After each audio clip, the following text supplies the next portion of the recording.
Testing. Testing. Testing. Testing. Hello. Welcome to. Anyways, so basically. So basically. You have to say it like that. You have to go. Anyways. So basically. Okay, this is my good friend Dom. What's good? We've been friends since when? Since I was like a teenager though. Since I was a teenager too. Or really? No, not really. When did you come here?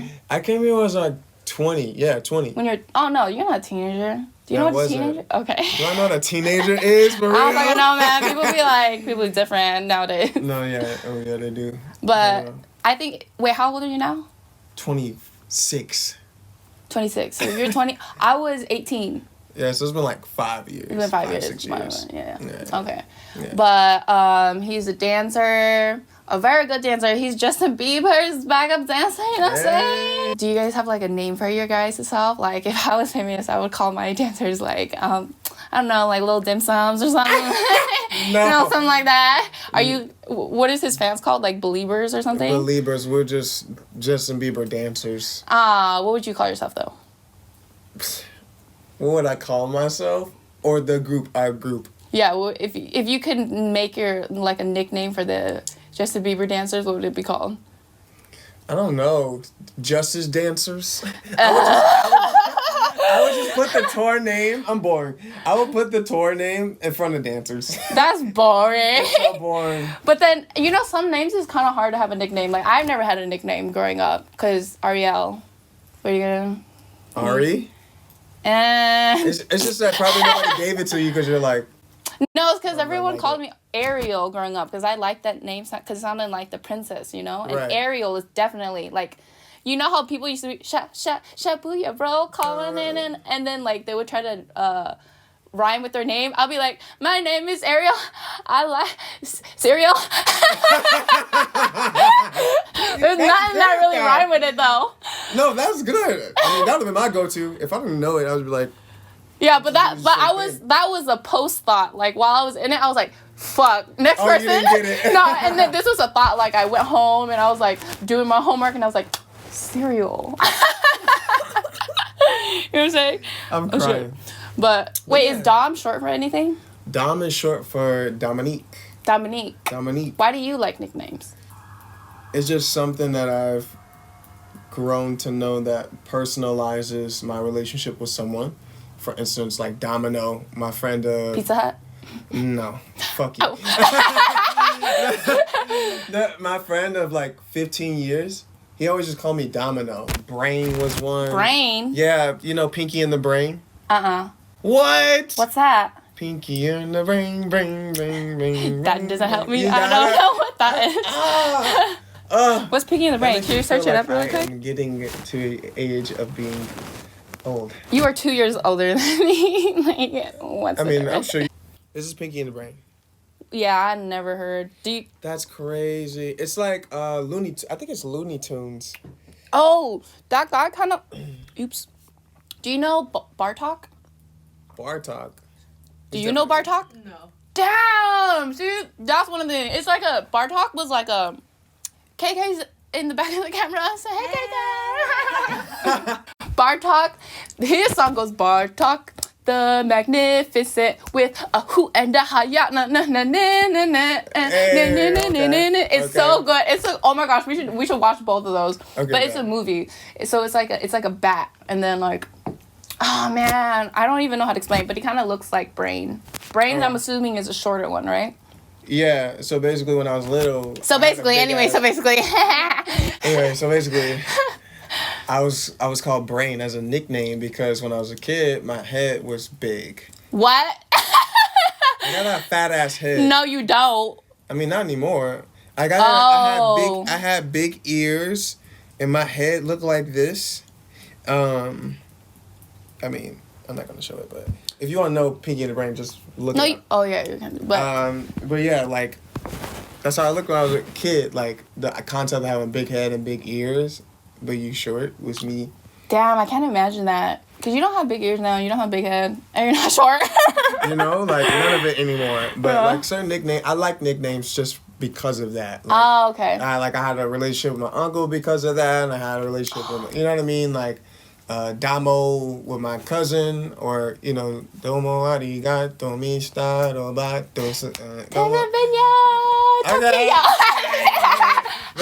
I love.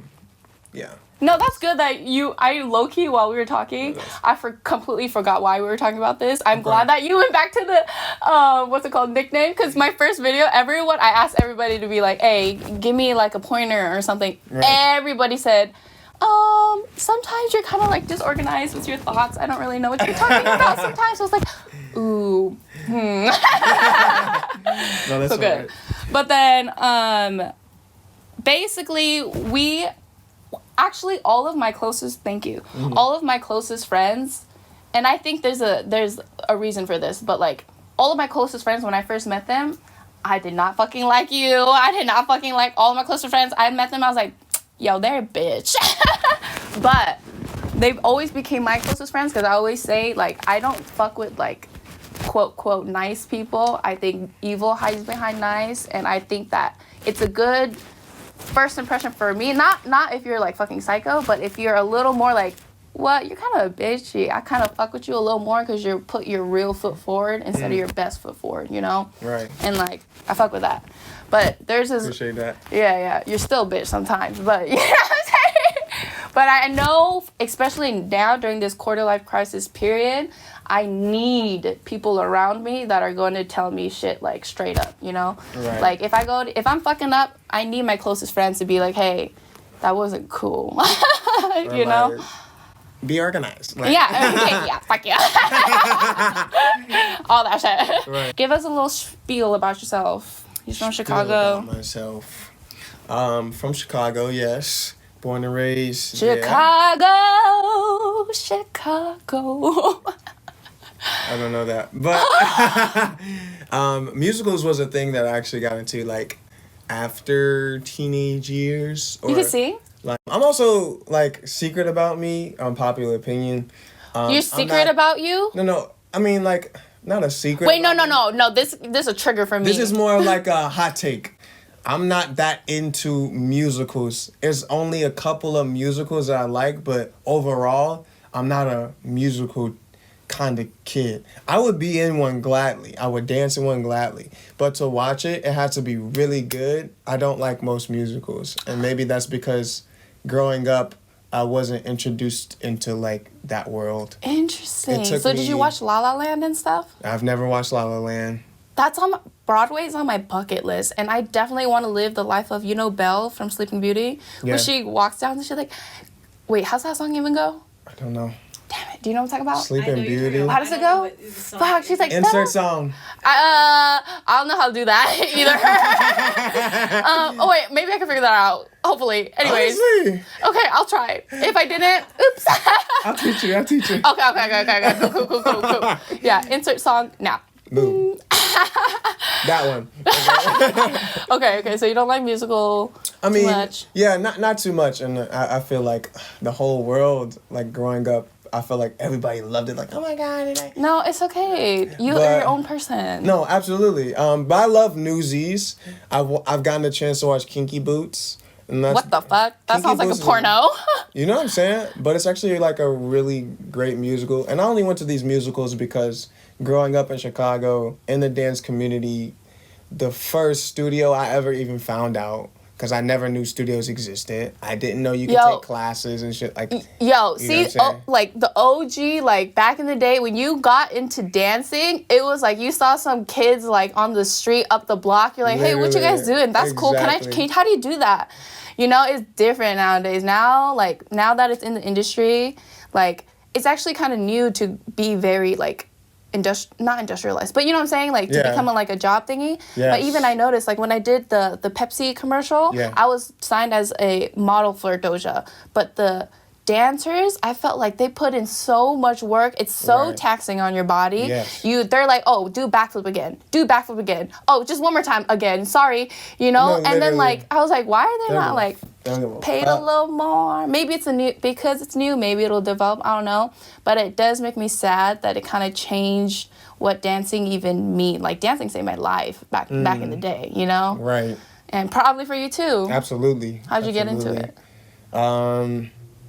My cousin, even to this day, he would always just like to dance. He didn't know how to dance, but he had his spirit of like trying to do moves and stuff, and he got me into certain music and all that. Like that was like first best friend growing up, really, like in my family anyway, because we like the same music, we like the same movies, so we watched Step Up. We watched. Oh my God! And so Mad Chat was the one that I actually like looked at because they had like Crumpin' in it, and so me and him would watch. We big Chris Brown fans back then, me too. And though like. Me too. We would see him crumping on the car, like going crazy. And so we would try it, like to his music and stuff like that. And then watching those movies just kind of elevated that feeling. So we would record ourselves in the living room, just like actually taking hats and like throwing it. Oh my God. You were trying to do tricks. Yeah. So that's really how I got into it. And then like at that era, that was the Dougie. Like they teach me how to duck, like you're a jerk, like all of that other stuff. And that was when I found out about Brian and Ian. And like that was through IME, like where Chachi came from, all of them, like D Moon Zhang, Philip Jabib. I love Brian Pizza. No, when Brian Pizza came out, I thought it was so fine. The poppin' video, no, you don't even understand. Like, I do.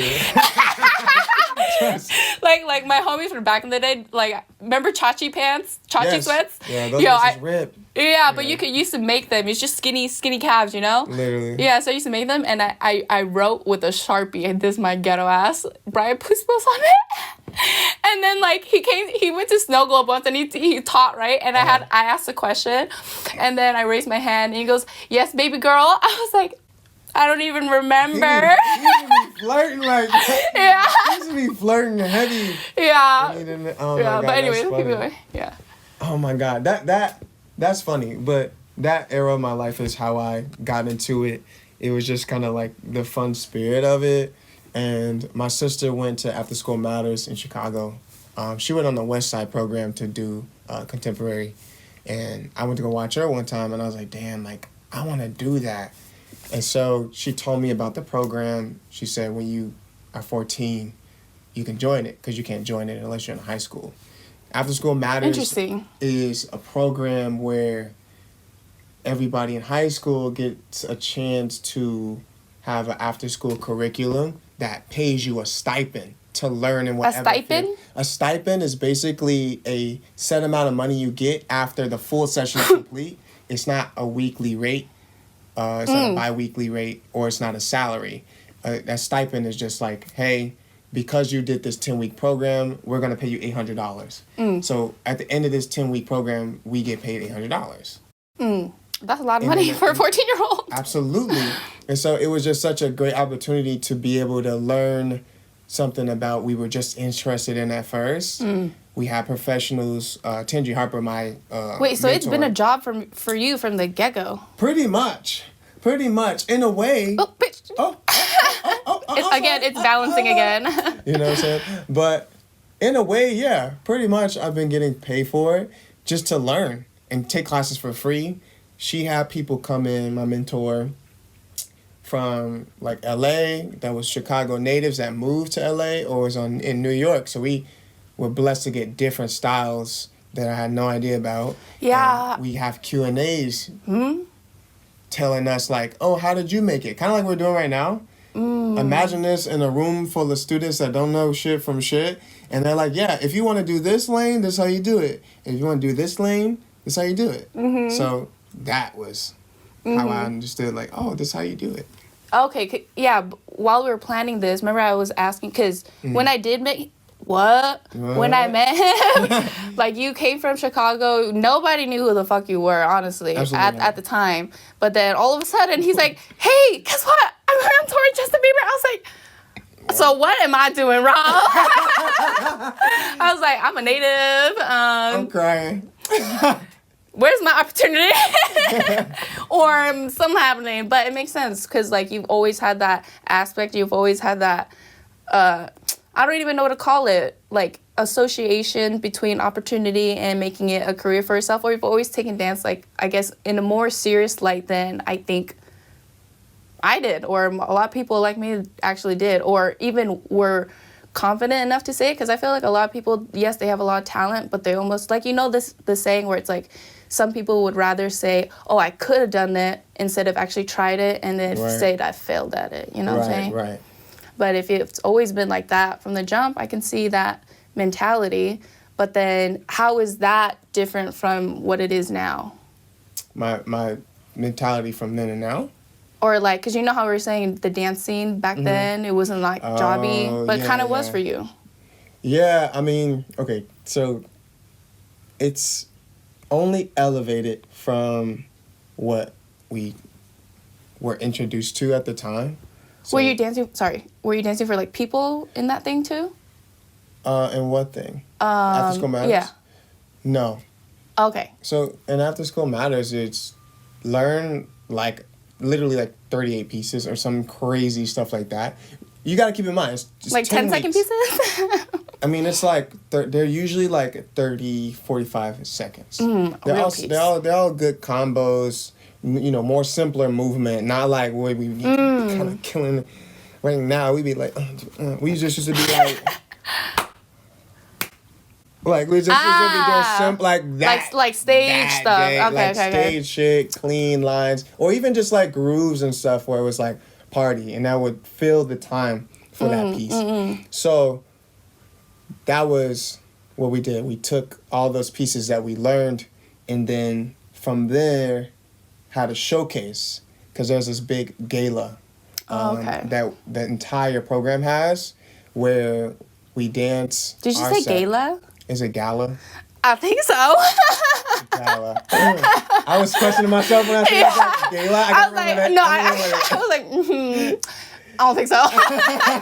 No, I was like, I'm just keep going. Let's get over that. But yeah, we had a gala, and that was a part of, you know, showcasing our piece. Okay. That was through the school time, but in summer we'd have like just a showcase. So it's like sorry, I'm trying to not be as like short. But my knees, they need a little circulation. No, I feel you. But so it's kind of like, you know how we have bridge and vibe now, here. So it's like that ish. That's what it sounds like. Yes, but you guys are getting paid. And there's more programs within it. There's like culinary, whatever. They are responsible for hors d'oeuvres and like food. What the fuck? Along with the chefs, and then you have I think it's choir. There's like musical theater. So there's a multitude of performances that After School Matters provides, and we all that's really cool. And it's at like the Chicago Theater. Wait, so 14 to what age? It's 14 to 18.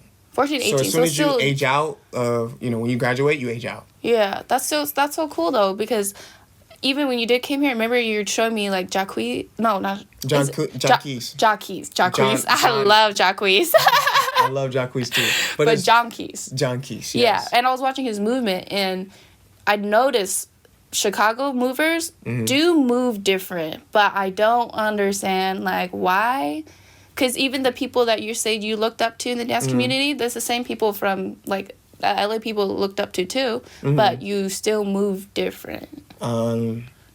Musical connection is different, I believe, when there's no real understanding of where you can take it.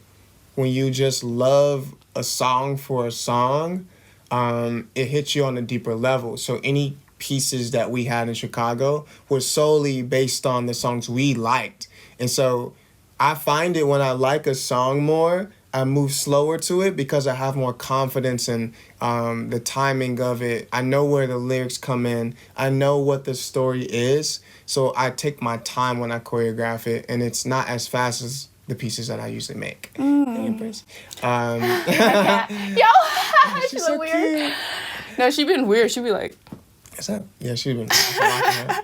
But yeah, no. Cool. And so Chicago movement is honing in the importance of sitting into the floor, relaxing, and moving from like a more soulful standpoint. When you look at us, we have a more elongated and heavier pocket. And musical heavy is more trying to chase the music. You know, as you listen to music, you're like, oh, what did he say?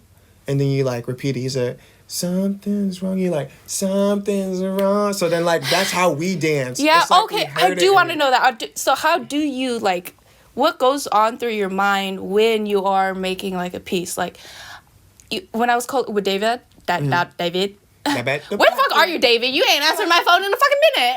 Where the fuck are you? David. Okay. What? I'm gonna watch that because I don't know what just happened right now. 2 brain cells for sure. Yeah.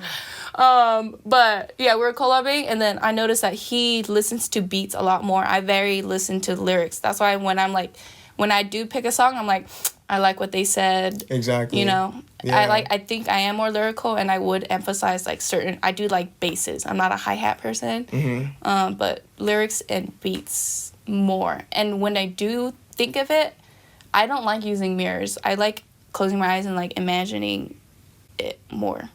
What do you do? I'm getting back into my process, and what I've realized that I've always done is connect to the lyrics. And I'll have a vision. If I don't get a vision, then I find myself kind of repeating the same make count. Okay, I get you. The thing about my crackhead ass is, though, I hear everything in the song.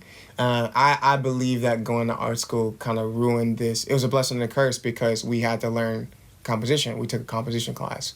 So they taught us subdivision, right? Really? The E and us. Yeah, and the song. yeah. So the little side story, when we were in it, the biggest thing I took away from that was listening to every single thing. Sometimes you may not be hearing certain things. So that's what also helps me choreograph as well. Like, another side note is where I'll be stuck, and if I hear something all of a sudden, I'm like, that's what I connect this to so that I can keep moving. So now, because I connect to lyrics and also have an understanding of what beats and how they're laid over each other, hearing everything makes you want to hit everything. Yeah, it does. So but then it's I'm your like, choice. I'm like, you want me to like that. Yeah, no, that's cool. That's what I love. Like dancing. Much. No, I don't think so. Well, if it's messy, maybe. Sometimes it's too much, sometimes it's not. Yeah, you know how people like slow down the music nowadays and then they choreograph. I'm like, yo, I think you only heard it because it was slow. Like, what? I didn't hear that. But I do like the fact that like, what's cool about like art is when you take something that's only typically absorbed through one sense and turn it into another. Like drawing, it's like I felt like this. It's a feeling. That's a sense, and I'm making a visual. Same thing with dancing. I heard something, and I'm making a visual. I'm showing you what this sounds like to me, which I think is really cool. Right. Yes, I think it's the same. And then even when we choreograph, it just makes sense because that's like part of my training. Are you crying right now, or No. It's something, that I just wanted to. No. It's something. I saw a speck. You know when it gets blurry, you can tell something on the eyelash. Yeah. That's what happened. So I was like, "Bitch, what the fuck?" I know, but you don't got eyelashes on. I have eyelashes on, but so I don't want to like pick it off. So sometimes I'm just like. Because you might come out even. Yeah, you know what I'm saying. No, I feel you. But okay, so. Yeah.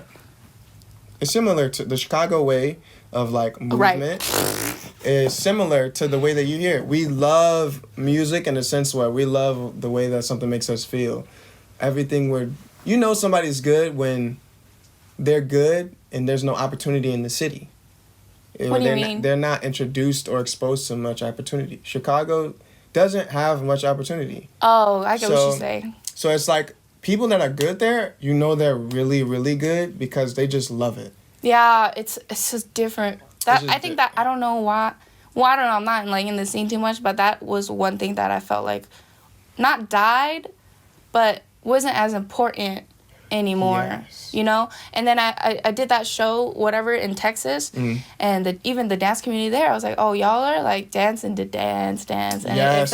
it was like, I miss Texas it. goes crazy. Yo, really Dallas though. too? Oh, I didn't go to Dallas. I was in Austin? no. El Paso or something. El Paso I was in El goes Paso. crazy I was in El too. Paso. Yes. They were dope. Shout out. Jesse, you did great. Jesse Brownie? No, it's okay. I was like, Jesse Brown? Blonde chick? Okay, But okay, so going back, that was a long time coming. But I know. Okay. Okay, so I think there was a little time recently where it felt like life was kind of like, fuck, you know, a little bit, you know? Right. But like I said, life crisis is time. There's a quote I heard today that I really liked. It isn't about what happened. Success isn't based off of what happens to you. Success is based off of your reaction to what happens to you. And I fully agree with that, you know? Absolutely. Maybe because I didn't have shit, so I don't like when people judge you by the cards you're dealt with, but it's how you play them, you know? Exactly. You know? So that's the point of this too. We like to... I'm sorry, that's fire. Yo. Yeah, I love that one. Yeah. Right. But that's how life should be, because life is not a box of chocolates. It really ain't. Maybe something more like sour. But like expired. Sorry. Yeah, expired chocolate. Life is a box of expired chocolates. You gotta pick out which one isn't. Yeah, or you could be like, anyways, we're getting off topic again. Yeah. But it is what you do with it. And I do believe, like, I like to surround myself with people, not that aren't emotional. I don't like saying have a good attitude. I like saying have the right attitude. So you're just honest with it, you know? Because if you're fucking, like, somebody died, you can have a good attitude, but you can have the right attitude about it, you know? Be true to yourself and, like, communicate well. That's very true. And I think that'll get you a lot further. And although we've had that little time, I think it's clear that you have come a long way. Or you definitely are... I know there's a lot of more places you want to be, but you're at a good spot right now. You like Justin Bieber's dancer, the soul that you have for dancing, the fact that you could talk about positivity, even though whatever happened like was pretty recent, shows your character a lot.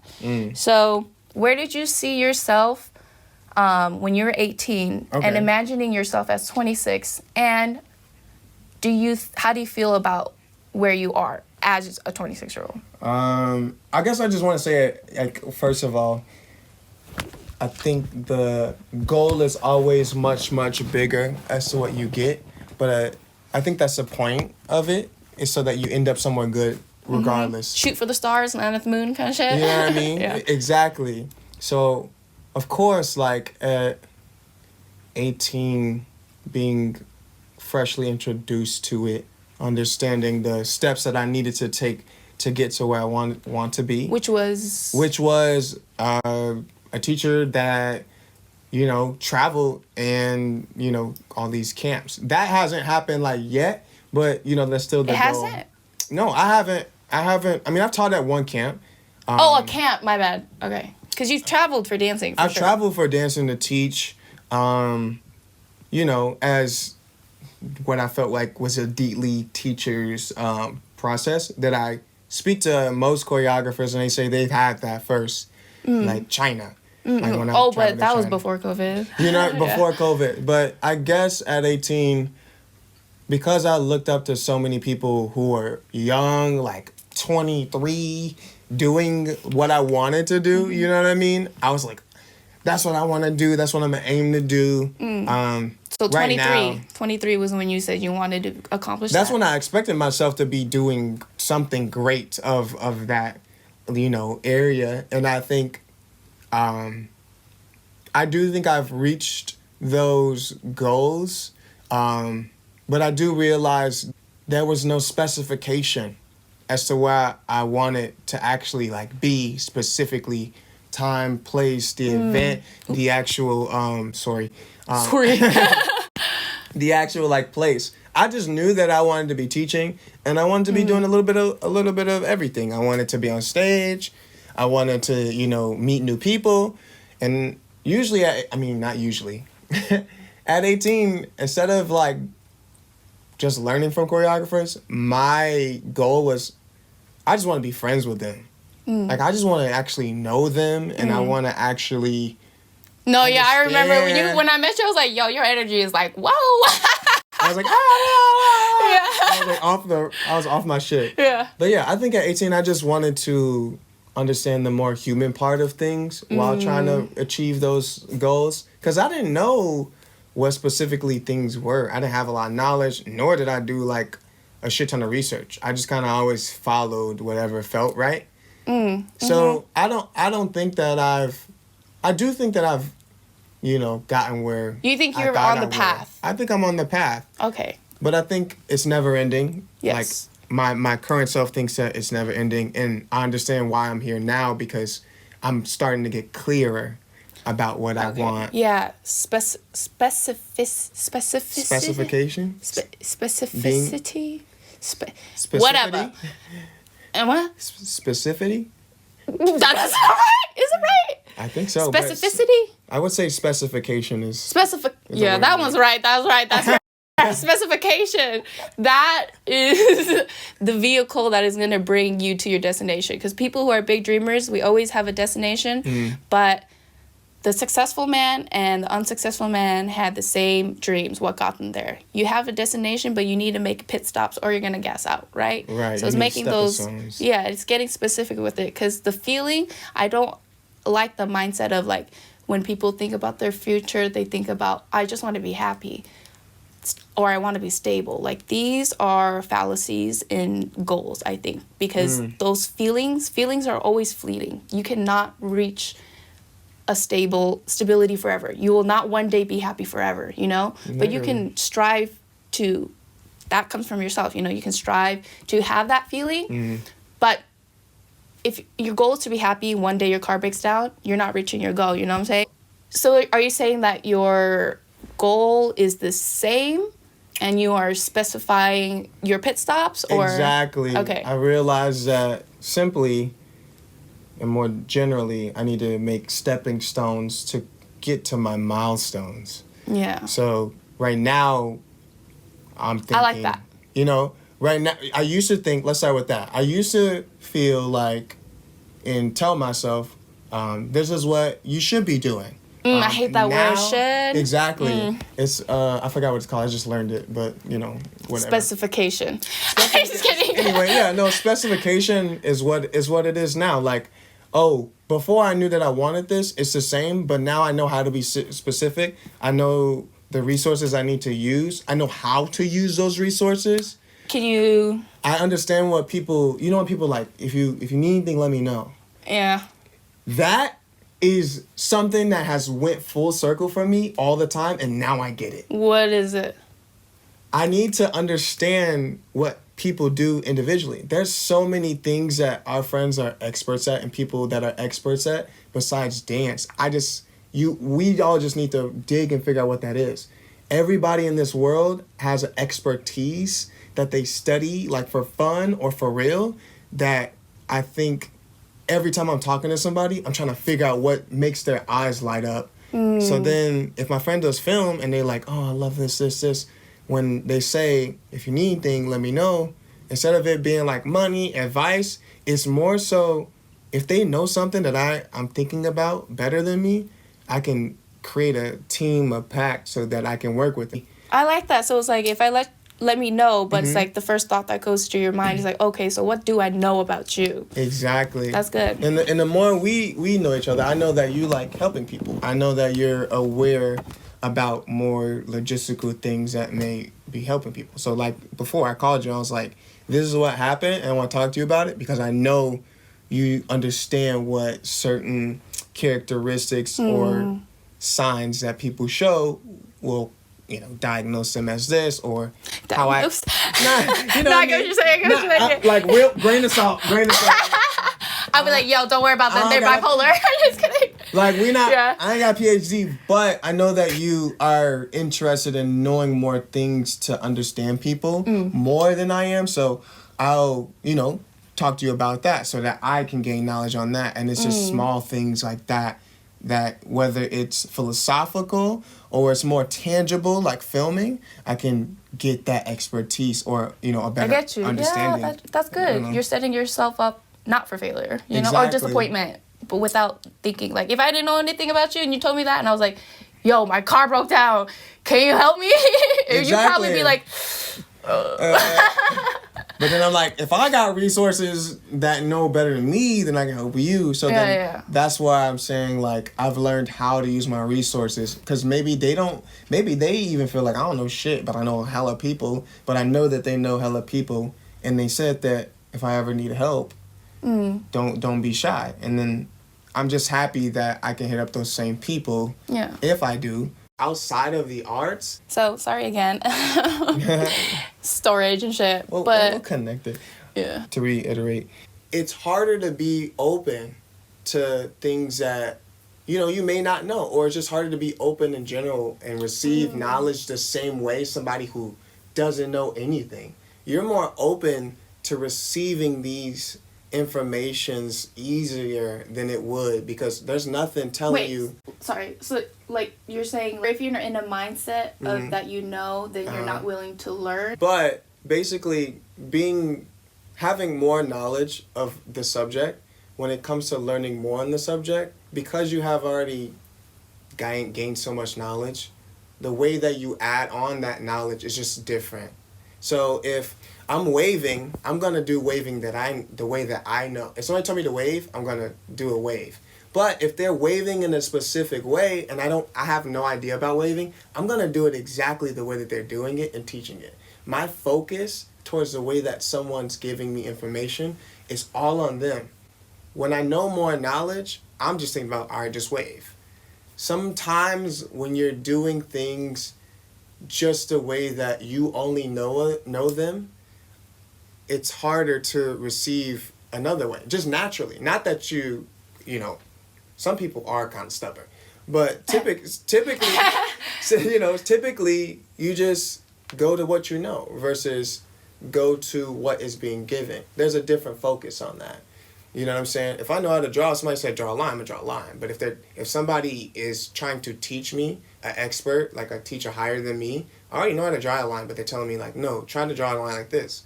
It's gonna be harder to fight. You'd be like, what's wrong with it? What's wrong with my line? You know what I'm saying? Like, what? I just drew a line, but they're trying to teach us something different. Yeah. In another sense, a person that doesn't know how to draw a line is gonna be like, yes. Oh, like if we're talking about dance, if we're going back to me and Cayman, how are we learning from the same people? But I'm not picking up the same shit he getting like what I feel like are the goods. And the key points of what our teachers that we're learning from, our friends that we're learning from, he said, well, he feels like he hasn't had much experience. And so because he's getting information, he has a little bit more, what do you call that? He has more, He has. What was the word? I'm trying to figure out the word for it. He cares about that information a little bit more than I would. It's not information that I haven't been told. To me, it's information that I've heard already. To him, it's information that's so brand new and fresh, and he takes care of those details so that when he takes it home and works on it, he's like, I'm going to study this. Okay. I'm around people who are really good. I have to be good. So his work ethic is just a little bit higher.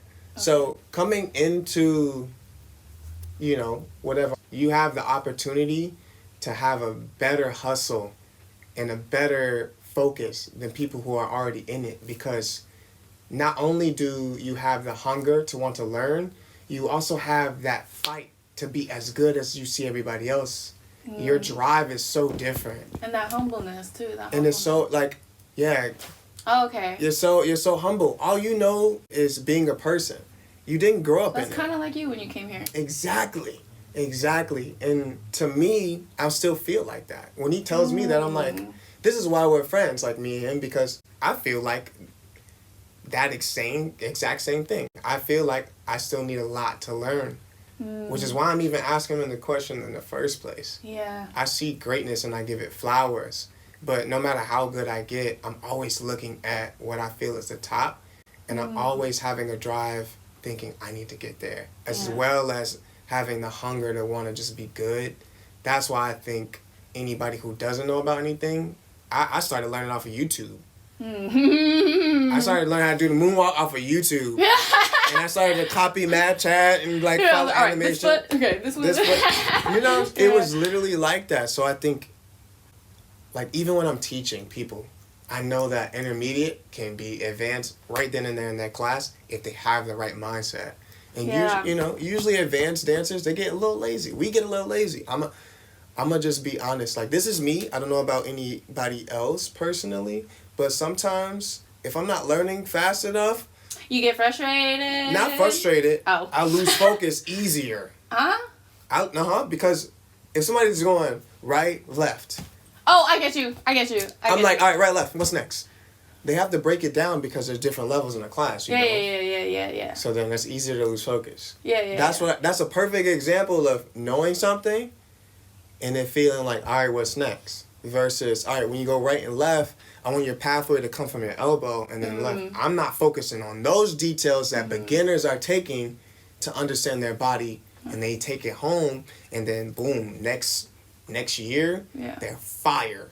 Yeah. No, like, I love that. I love that. I do love that because, like, that's another thing that I realize, like, I feel like we almost get crushed by the feeling of being unsatisfied with ourselves. Yes. We should really dive into that and understand just the fact that we are unsatisfied with ourselves is proof that we will become better. Right. And, like, really dive into it. It's not a crisis. It's just a realization, and it's an opportunity. It is an opportunity to use that feeling as fuel instead of cripple you, you know? Exactly. Or even pride, you know? As soon as you get there, and then if you feel like, oh, well, I'm here, I feel like that's a more dangerous spot than to feel like I'm not there yet. Because then you just you kind of like... plateau. You kind of spiral down a little bit. Well, you're going to end up spiraling down because everyone else is spiraling up. Because there's a thing that said, like, knowledge even... Because I really wanted to get into reading books, but I'm going to be honest, I read a book, I'll read the first paragraph, I'm like, oops, what's this book about again? I forgot. What was I just reading? You know? Yeah, I feel that. You know the same way? Yeah. But it's like... Relatable. Yeah, no, yeah. But that part... I was like, okay, maybe I'm gonna just watch a lot of videos because knowledge is not, what is it called? It's not invaluable, but I guess I'm gonna say invaluable after 18 months because of how fast the world moves, you know? Like what worked, but that's what I'm saying. Always be in a place, if you feel like you're in crisis, always be in a place of hunger. Hunger is good because hunger ensures that you will be fed, okay? Right. But hey, that's a good way to put it. Yeah. You know what I'm saying? Ensures that you're going to be fed. Because there's no way you're not about to get that if that's all that's on your mind. Yeah. But yeah. Yep. Good talk. I mean, that was a good one for, right now. No, I think so too. Yeah, I'm really glad that I have, like, you in my life and people who do take... Of course, yeah. But no, you're like you take what you got and then you turn it into something great, and it will always be great. And I definitely see a bright future for you, brighter than this spotlight right here. Yeah, that shit right. Yeah. Right. Yeah, keep that mindset, keep that hunger, keep that drive, and you'll always be a teacher that someone looks up to. Thank you. Yeah. Thank you for having me. Yeah. I think it's dope. Like, I'm going to make sure you keep doing this because, I don't know, I think there's always something to offer from everybody, and I'm happy that you're seeing that you have something to offer too. Even if it is like your curiosity that you're just bringing, to a public front and creating your own platform for yourself. I think that's the most important thing, to know that, you can be the platform, you can be the business. That's just gonna hit different when you realize, like, how to be as consistent with this, that it's just like a no-brainer after a while to come up with shit But yeah, no, I'm really happy. I'm really happy to be doing this because I know that you always got shit in your head. Yeah. Now it's on the world. But yeah, you see me out here a couple of times. Yeah. All right. Till next time. Anyways. Yeah. Anyway, so basically. All right, cool.